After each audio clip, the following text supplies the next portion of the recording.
Sherry Preston with the Gering Library, and I'm here to talk to you today about how I keep track of the books I read.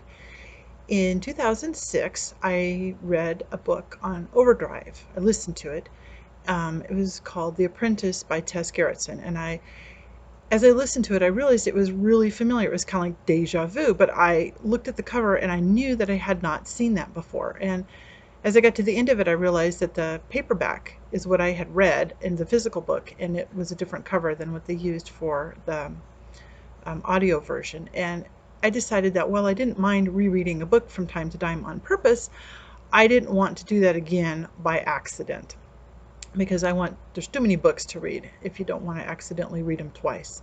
So I started writing the books I read down in 2006. And I started just keeping track of it by month and then by year as it went on. And then in 2009, I discovered Goodreads when they were 3 years old. At that time, it was owned by real people, the Chandlers, and their business plan was to help people find and share books they love and to improve the process of reading and learning throughout the world. It is a website to keep track of your books and to indulge in all things bookish. In 2013, Goodreads sold to Amazon, and the New York Times said Goodreads was a rival to Amazon as a place for discovering books, and that the purchase consolidates Amazon's power to determine which authors get exposure for their work. Others said that the best place to discuss books combined with the best place to buy books. I'm not so sure about that. I have only seen a few bad changes, except for shameless self-promotion. But I'm sure authors can see the difference between those who are not on Amazon and those who are. There are options that aren't Goodreads. There's Library Thing and Bookster and Riffle, and these are they were developed quite possibly as an alternative to the omnipresent Amazon. So anyways, starting with that, I'd like to give you a little tour of Goodreads, and so you can see how it works.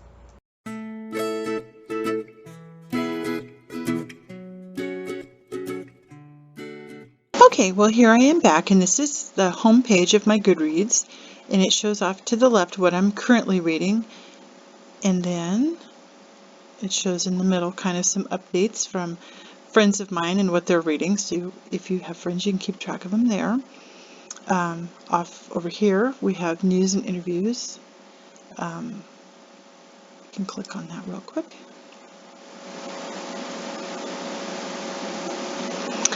And so these are hot new reads that Amazon is promoting.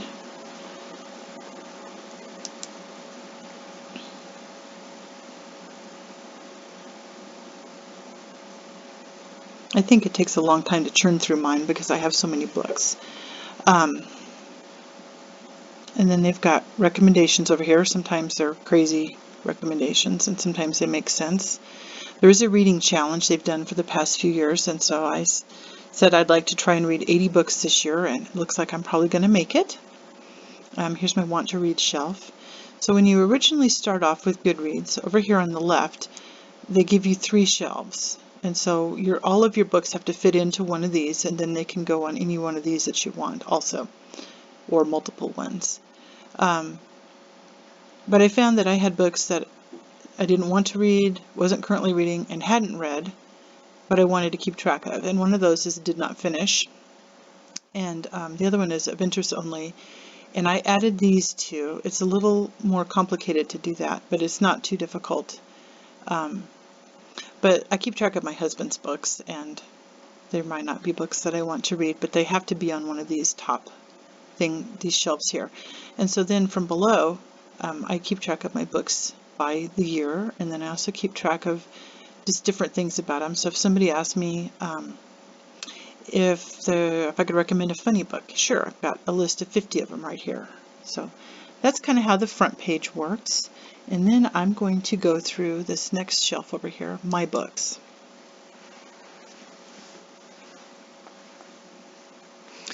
Okay, so it's showing all of the books that I've got on my shelves, which is 2021. And you can make your own shelves. I keep track of things like the Newbery books that I've read, and there's 99 of those out so far. And then when you add a book, you can put in the date read. Let me see. I'm going to add a book that I've read.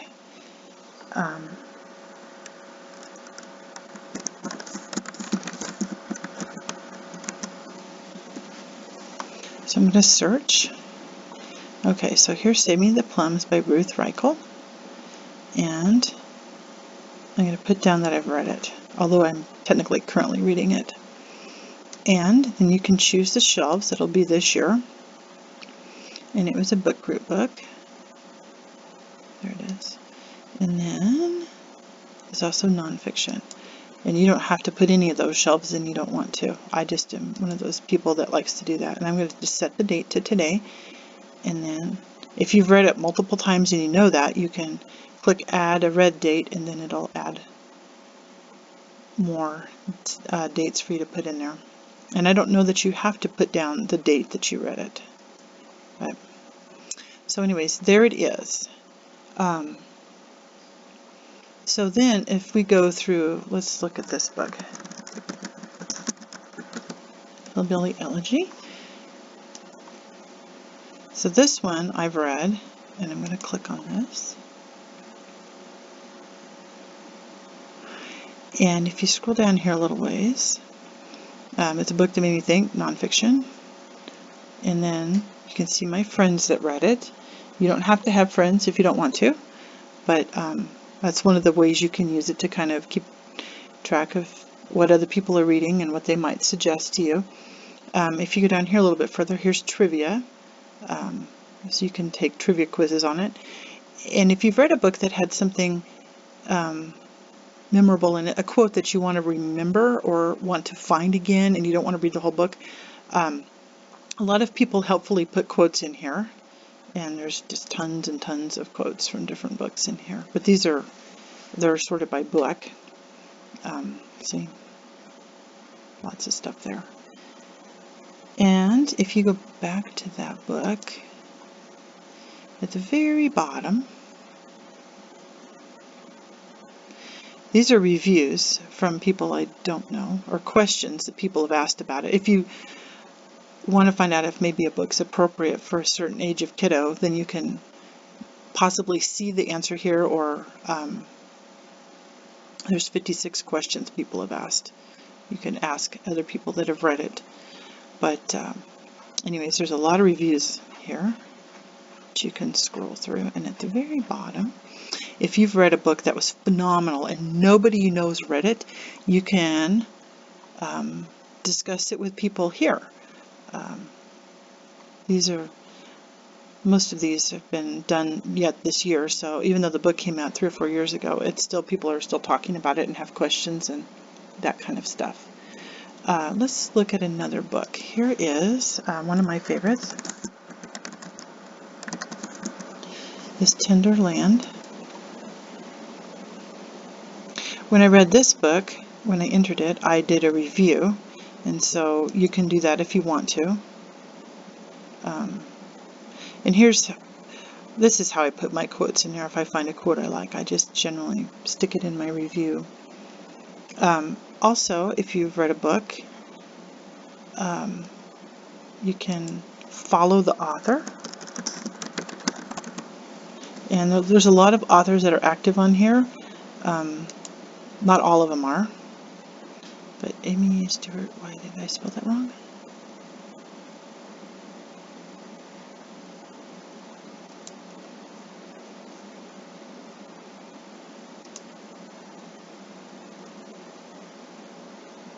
There she is. And Amy Stewart will actually tell you on here that she likes to do Zoom sorts of meetings with book groups, and you can ask her questions and she'll get back to you. But as you can see, I've read most of Amy's books, and here's one I haven't read, so I'm going to stick that on my want to read list because, I don't know, she writes interesting things, and she might write interesting things about earthworms.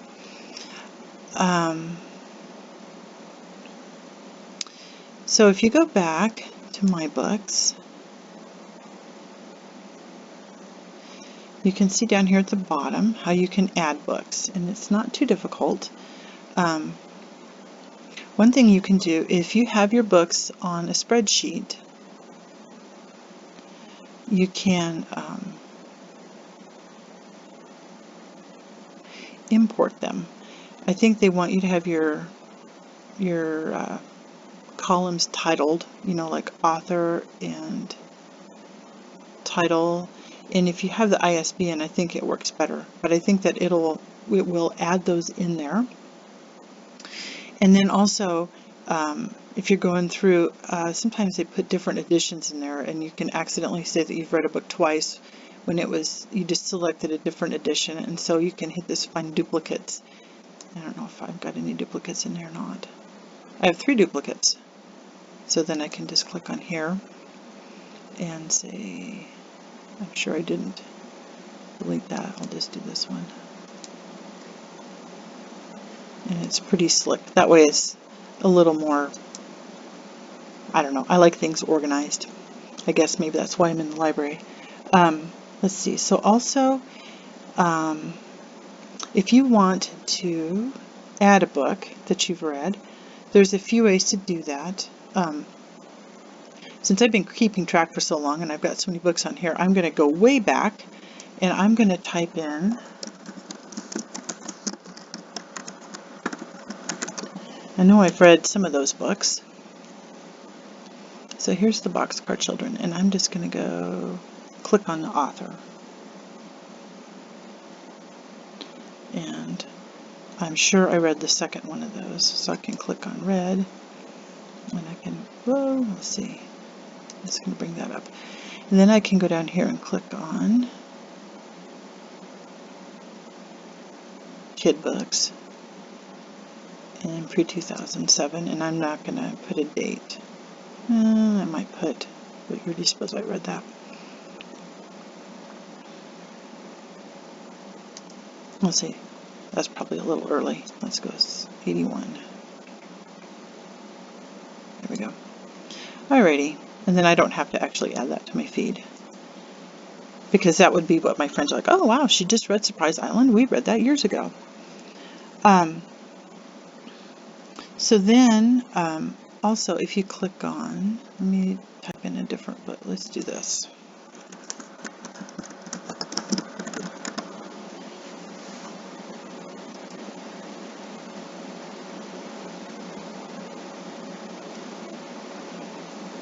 It'll say here off to the side, readers also enjoyed other books, and so you can kind of find stuff that way, or you can find children's books.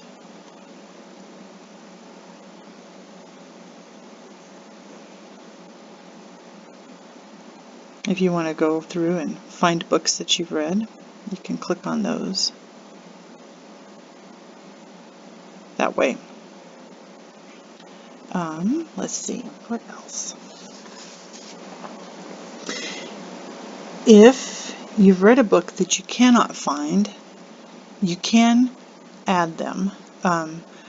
They really don't want you doing that often, because usually you might be spelling the author's name wrong, and that's why you can't find it, or you've got the book title a little wrong, and that's why you can't find it. If you look at this, it's way at the top because they're alphabetical. I have added 8 books, and I've been using this for 15 years, and I've read 2,000 books, or 1,600. I added Dorothy Bronson. I don't know why that one wasn't in there. But anyways, there's a handful of other just little odd books that I've read. Most of them are pretty local. But, and it's not hard to do, but you wouldn't have to do that very often, probably. So I'm going to show you how you can do this too, another way to sort things. So for example, if you knew you read a book and you can't figure out what the name of it was, you can sort these shelves. And I'm going to sort this shelf because it's pretty small and it won't take very long. But you can sort it by the date. I think I read that in the 80s or whatever, and you can find it. Or you can sort it by the author or the title. one of these off to the side. You can sort these that way. And that makes it pretty handy to find stuff if you sort of have an idea. So then, let's see, let's go to Browse. No, I want to go back here. Then at the bottom, quit that. Okay, then at the bottom, it shows you a few things.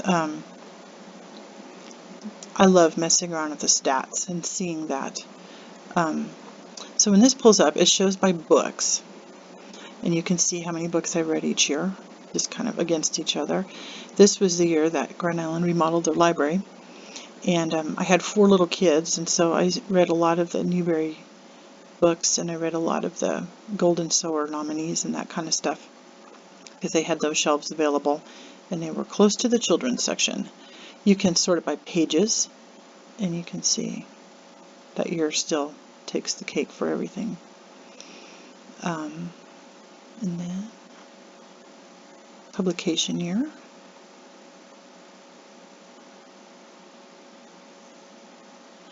And you can see this. This is Oedipus Rex. I read it in high school. And for whatever reason, it puts it in Greek. I did not read it in Greek. And we got Beowulf and the Divine Comedy. And this, when I started adding my books, starting probably, what year was that? Somewhere around 2015, I guess. I started putting in the date read. I hadn't done that before. And so it just shows everything I read on January 1st as you go through all these. And then the stuff from before 2007, I just kind of guessed what year I read it. So this is Shakespeare that I read in high school. So I think that's always kind of fun. Let's see.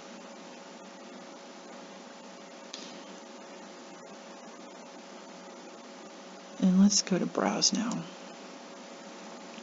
You can browse recommendations.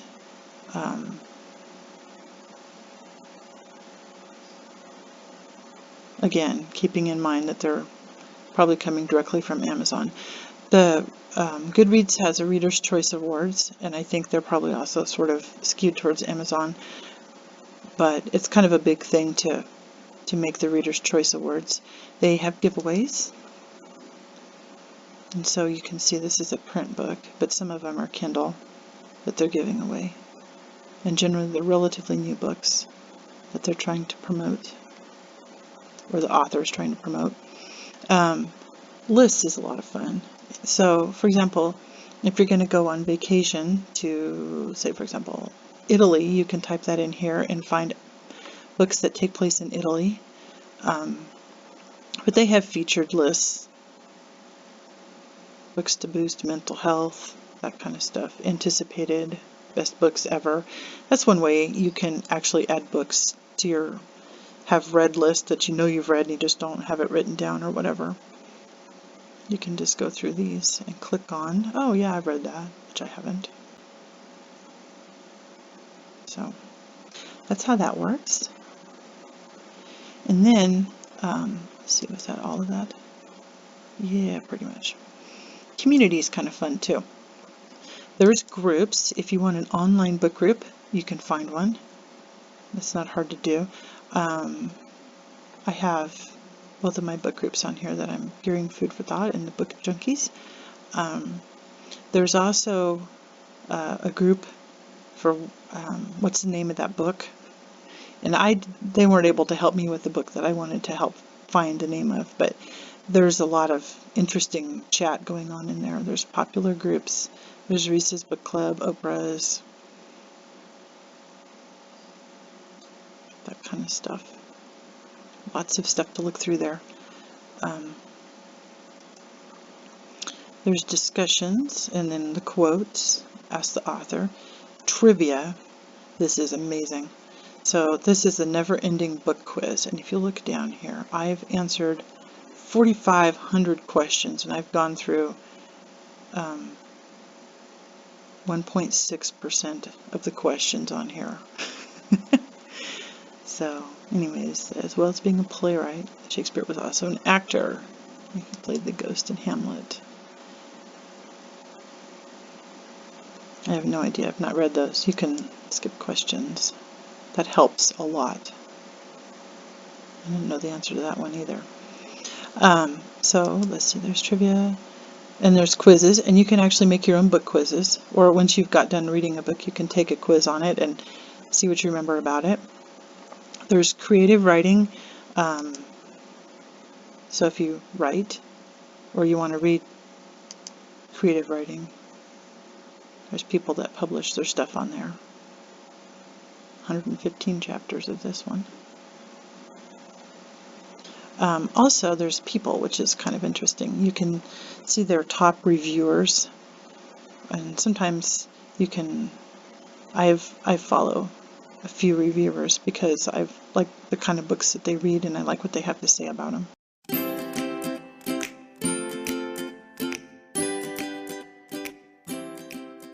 Okay, so now I'm going to show you the Friends feature. It's kind of cool. My friend Kelsey. Let's find her. You can do as much as you want to or as little as you want to with friends. If you just want to keep track of your books on here, you don't need to have friends at all. But if you do have friends and you want to see what's going on, I'm going to compare books with Kelsey here. And you can see my books are the blue ones and hers are the green. And you can see we've read 141 of the same book. She's in my book group. And so that's part of the reason that works that way. But that's just kind of fun. Let's see. And it also will show me people I'm following. Like this guy. I guess he's my friend too. I don't know. He had book reviews that I liked. I think that's why I followed him. I don't know him at all. But he's also a big reader.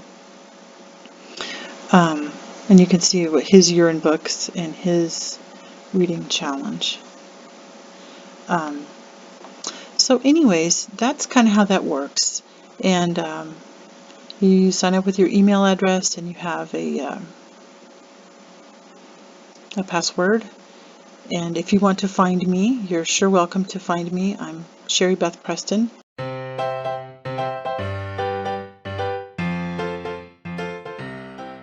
Okay, I am a big fan of Goodreads, but here is another one of my very favorite book sites, is NPR's Book Concierge.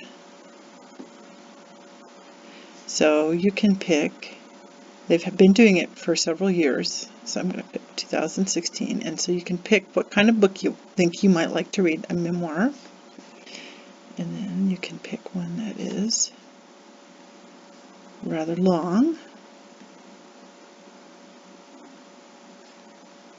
about history, and they have just a handful of them. But if we take off the history thing, there's a few more. And if you are piddling around on this, you can clear your filters and just pick staff picks. And there's all kinds of stuff. There's fiction and there's nonfiction and there's children's books and teen books and award winners and stuff that didn't want to win awards but it should have. And so this is one great way to find books. And they put this out about after Thanksgiving every year. So it's not too hard to find. Anyways, next I'm going to show you just kind of a group of websites that I like to find books on.